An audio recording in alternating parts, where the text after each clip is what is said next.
আসসালামু আলাইকুম সবাইকে আবারও স্বাগত জানাচ্ছি এনার কিচেনে আরও একটা রেসিপি দেখার জন্য। আজকে আপনাদের জন্য তৈরি করে দেখাবো দুর্দান্ত স্বাদের খুব কম উপকরণ এবং খুব ঝটপট তৈরি করে নেওয়া যায় এমন একটা রেসিপি, আর সেটা হচ্ছে রেশমি কাবাব। এটা তৈরি করা যেমন সহজ, খেতে হয় দুর্দান্ত স্বাদের। তো বন্ধুরা, আজকে আমি এই রেশমি কাবাব কীভাবে তৈরি করলাম সেটাই চলুন বিস্তারিত দেখে নেওয়া যাক। কাবাব তৈরি করার জন্য প্রথমে আমি একটা মিক্সিং বোলে নিয়ে নিলাম টক দই কোয়ার্টার কাপ, আর দিয়ে দিচ্ছি মালাই অর্থাৎ দুধের স্বর বিট করে দিলেই হবে। এবার দিয়ে দিচ্ছি কাজু আর কাঠবাদাম বাটা 3 টেবিল চামচ।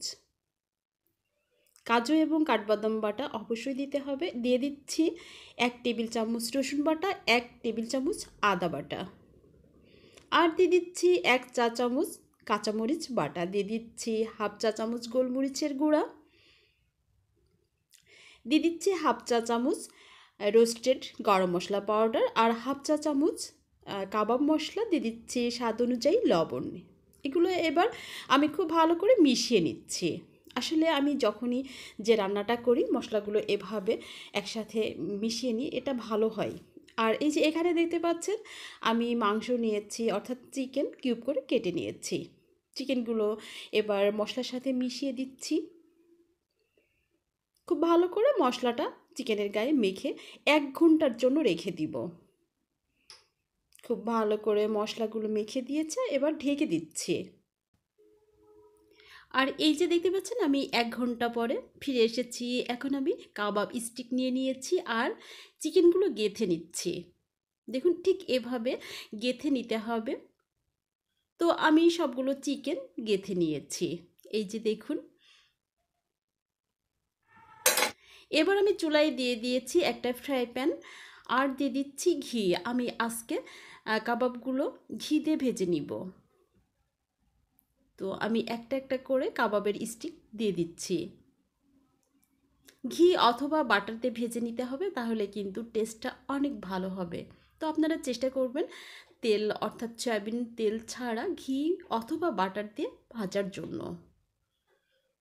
আমি কাবাবগুলো একটু সরিয়ে দিচ্ছি। আর এখন এই কাবাবগুলো একটু ধৈর্য সহকারে আস্তে আস্তে ভেজে নিতে হবে। দেখুন আমি উল্টে দিচ্ছি। মাশাআল্লাহ অনেক সুন্দর হয়েছে, কালার দেখেই বোঝা যাচ্ছে। আর এটা কিন্তু খেতেও অনেক টেস্টি হবে। তো আমি একটা একটা করে কাবাবের স্টিক উল্টে দিচ্ছি। সবগুলো কাবাব উল্টে দিয়েছি। তো দেখতে পাচ্ছেন আমি কিন্তু খুব আস্তে আস্তে এগুলো ভেজে নিলাম, এবার তুলে নিচ্ছি। দেখতে পাচ্ছেন মাশাআল্লাহ অনেক সুন্দর হয়েছে কিন্তু।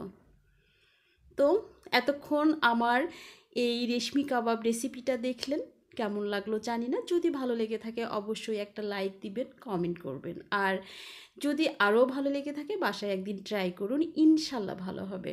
বন্ধুরা, অনেকক্ষণ কষ্ট করে আমার এই কাবাব রেসিপিটা দেখার জন্য আপনাদেরকে অসংখ্য ধন্যবাদ। আবারও দেখা হবে নেক্সট কোনো রেসিপিতে।